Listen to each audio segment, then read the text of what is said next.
All right, what's going on, everybody? Back again today to do another comic book related video. If you've been watching my channel or if you just decide to go take a look, you'll see that I did videos covering both my Marvel Comics collection and my DC Comics collection. And I thought, you know what? Sometimes you just get a little overwhelmed with DC and Marvel, you know, the two big heavy hitters in the comic book world. And sometimes you just want something a little different. Sometimes you want something slightly different, like you still want the superhero genre, but you're just tired of the same characters all the time. And then sometimes you want something drastically different. So I decided I'm going to go ahead and talk about the comic books that I have gotten into that are not Marvel or DC. And as you can see, some of them are superhero related, like Invincible. Other ones like The Dark Tower by Stephen King, not superhero related at all. So let's just go ahead and dive in. Number one, the one I could probably recommend the most is, we'll go ahead and talk about Invincible here. This is Compendium 1. The thing that I really like about this series, this story, is that it's a superhero story, but it's not like Marvel and DC in that they just continue it on and on and on forever. This is a completed story. It's written by Robert Kirkman, same guy that did Walking Dead, and it's from Image Comics. This series is done. He's done writing it. It has a definitive ending, and I kind of like that. You can get the whole series in trade paperback format. You can get it in some nice hardcover library editions, or you can get it in these compendiums. There's 3 of these, and 3 of these comprise the whole series. You can see how thick it is, though. Great story. It is kind of a rip-off. It's not a rip-off. It is its own original thing, but it does take elements from both DC and Marvel and kind of just throws them in there to kind of poke fun at them a little bit. And yeah, a lot of the characters are heavily inspired by famous superheroes like mainly DC superhero characters.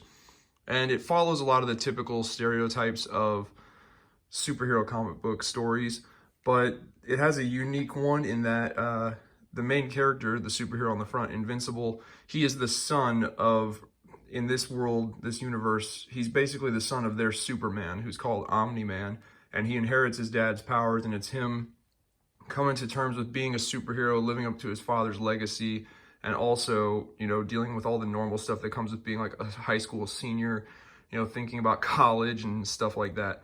So it's a good read. There's a lot of unexpected twists and turns, and even though it is a completed story, like I said, 3 of those omnibuses, that's all there is.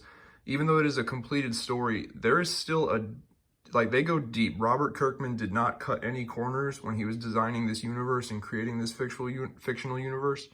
It is really well thought out, pretty deep. There's a lot of lore to be learned. So if you like that kind of stuff and you're just looking for something still in the superhero genre, but at the same time something a little new and fresh, definitely want to check out Invincible. So the next thing is Spawn. If you are a comic book fan and you've never heard of Spawn, you're not a comic book fan. Spawn is one of the longest running, most successful indie comics of all time. Once again, not Marvel or DC, and once again, he's also Image Comics. I have the first 6 trade paperbacks of the Origins collection, and I love Spawn. I love it a lot. But the thing you got to understand about Spawn is, if you're coming to Spawn, if you're going to get into reading Spawn, you need to come to the beginning. Like, if you're going to start at the very beginning, like the first one of those trade paperbacks is the very beginning of Spawn. If you're coming into that from that starting point, you need to be coming for the artwork, because at the get-go, Todd McFarlane, he had a rough outline of the character and the character's world and the overall story, but it wasn't super thought out. Like, I'm on volume 6, and like all 6 of these combined is almost as big as that omnibus of Invincible. So all 6 of these combined, and we're still not really at any kind of big event in the Spawn story. It's still him just dealing with shit that comes up. You know, he's this dude, for all those of you that don't know, he was a military, government, CIA assassin, operative type guy, kind of like the Punisher, but he died, he was betrayed, he was killed, murdered, and he went to hell because he was a assassin in life. And in hell, the demon of the circle of hell that he went to, like the ruler of that circle, is this demon called Malbolgia. He made him a deal saying like, hey, I'll send you back to Earth, but you have to like agree to do what I want you to do too. And without asking any questions, Al Simmons, who is Spawn, he agreed to it because he wanted to go back and see his wife one more time and say goodbye. What he didn't know he was signing up for was he was going to become a Hell Spawn, which is basically like an elite officer in the armies of Hell. And it's all supposed to be leading up to a big battle, the final battle between heaven and hell, with the human race and Earth caught in the middle, which does eventually get covered in the Spawn Armageddon storyline. But before you get there, there are 20 of these. So like I said, this is 1 through 6. Before you get to the Armageddon storyline, there's 20 of those that come before it. And yeah, so I'm through volumes 1 through 6. And so far, all it's been is, the artwork is fantastic, but all it's been story-wise is just, you know, showing Spawn doing cool stuff, introducing new side characters and new villains for him to fight that I don't know if they're going to last. You know, like some of them he just tears to shreds. Some of them have already recurred a couple times. He's defeated them and they've come back. So I guess they are established as recurring characters. But a lot of the stuff, I find myself like, I'm on volume 6, like, and I know where this is going. I know we're going to get to Armageddon eventually because it's already out. But it's like, man, we're already at volume 6 and there's really nothing going on. Like, he's still just like fighting gangsters and asking, like, still has no idea what the hell's going on. And he's not making any real moves to find out what's going on. He's just now at the end of volume 5 starting to get involved with bigger stuff like the armies of heaven and stuff. They have their own version of a Spawn. It's like the Heavens version. It's called a Redeemer. Yeah. So it's good and the artwork is fantastic, but expect to be in for a long ride because the main thing that it's supposed to be building up to is Armageddon, and that doesn't come till after 20 of these. So that's that. Now, next thing we have on our list is Hellboy. I do not have all that much Hellboy in my collection. I have 2 trade paperbacks and 1 bigger trade paperback.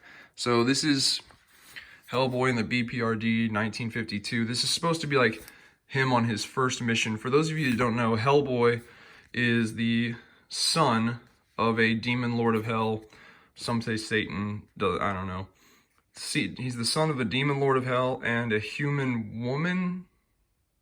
And he came to planet Earth through a portal that was opened by the Nazis in World War II. They were trying to seek help from hell to win the war, and they accidentally brought forth Hellboy as a baby.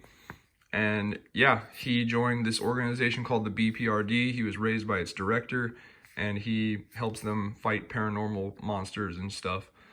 And it's a pretty good read. This is a single story right here about him on his first mission. I bought this a long time ago. You can see it's kind of tattered. Hellboy, The Chained Coffin, and others. This is a collection of short stories. If anyone just wants a taste of Hellboy, this is what I would get. Just a couple short stories that tell you, you know, how the writing is and shows you the artwork, and it's not really like a huge plot. But then this, Hellboy, The Wild Hunt, absolutely fantastic. It's another big kind of culmination crossover story. Evil trying to take over the world. It gets involved with like the lore of like King Arthur and Knights of the Round Table and stuff like that. Really good read, kind of thick, but it was really good. I read this in a day. I started it like early in the morning on a Sunday and I didn't put it down all day. I finished it in one day. It was that good. So yeah, good stuff there. Moving down here, The Dark Tower by Stephen King is a book series, like a series of novels, but I almost want to say 10 years ago now, they started to do this comic book series in the form of as a prequel. But then as you can see, this is all the prequel right here. And this is the first comic book that began to adapt what we got in the series of books, the novels. So this is basically Stephen King. He considers this his masterpiece. He's crafted this fictional world that's like a combination between like dark fantasy, but also like Western. You know, there's like sorcerers and witches and monsters and stuff, but it's rather than it being like, you know, the typical like knight in armor slaying the dragon, it's a gunslinger with like a cowboy hat on and 2 revolvers. This is another thing that kind of delves into the legend of King Arthur. These guys are supposed to be like the descendants of King Arthur and the Knights of the Round Table. The guns that he wields have been passed down through his family. He's a descendant of King Arthur, and they are actually like, they took Excalibur, King Arthur's sword, and they reforged it into these revolvers. So that's what he uses. It's a really interesting world. However, the prequel and the comics are, in my opinion, way better than the actual novels, because in the novels, it doesn't take Stephen King long, and he starts taking us out of this really cool fictional world he built, and he starts taking us back to like our world, like normal Earth. And I think overall that's probably what drove them to even do this prequel series, because without it, like I think that was a big complaint. Like, why are you've got this cool world that you designed, why do we keep going back to Earth? So to give us more of the cool world that we see here, that he's made, we get to see it here in this prequel series, and we actually get to see it in the form of like art and illustrations rather than just text on a page. Not trying to knock fantasy sci-fi novels, I read tons of those too, but it's always cool to actually get to see some stuff and see how it matches up with how you imagined it in your head. So this is a great series. Like I said though, it's pretty limited, because you know, I think I'm missing 1 volume. I think there's 5 volumes, trade paperback volumes, and then you get into, they actually just took the first novel and started trying to adapt it into a graphic novel, into a comic book. And that's where, like I said, they start to leave this world a little more and come back to just normal Earth, which it's like, okay, great. And then the last thing that I have here that's not Marvel or DC that I've really gotten into is He-Man and the Masters of the Universe. This is the omnibus from DC Comics. They started publishing this in 2012, and I'm pretty sure they're done. I think the last thing to come out was a story arc called He-Man and the Masters of the Multiverse, but I'm not sure if that's really a continuation of this or that's its own thing. I think this comic book run might be done. This is a good story. It's a cool take on He-Man and the Masters of the Universe. There's some individual issues in here that give like a new origin story to a lot of the Masters of the Universe characters.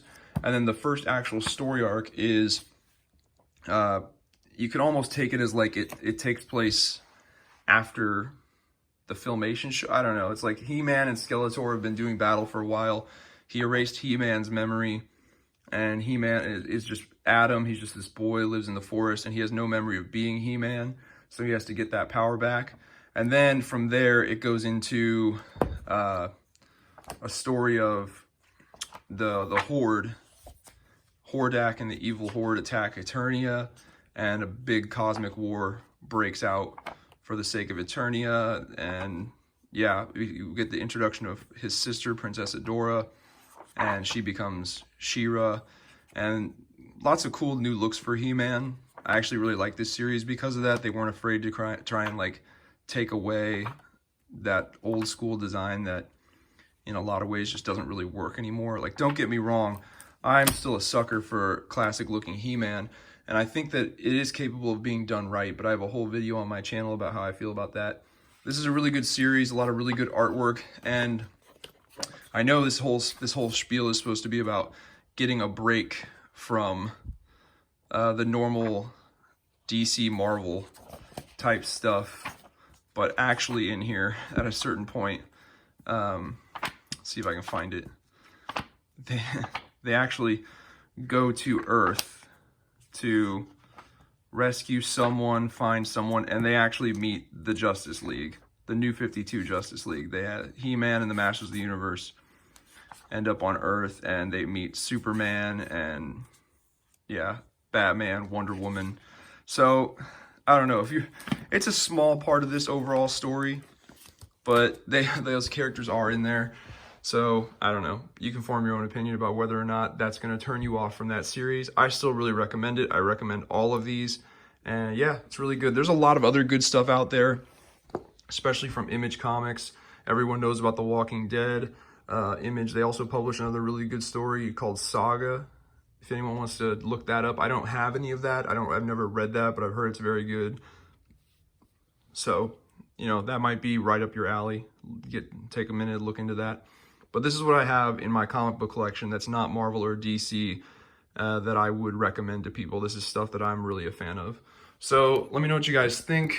Leave some feedback below in the comments. Anybody read any of these? Do you agree with my recommendations? Do you not agree? Let me know what you guys think. If you like what you saw here, please give the video a like. Check out some of my others. Maybe subscribe to the channel if you guys like. And other than that, I will see you guys next time.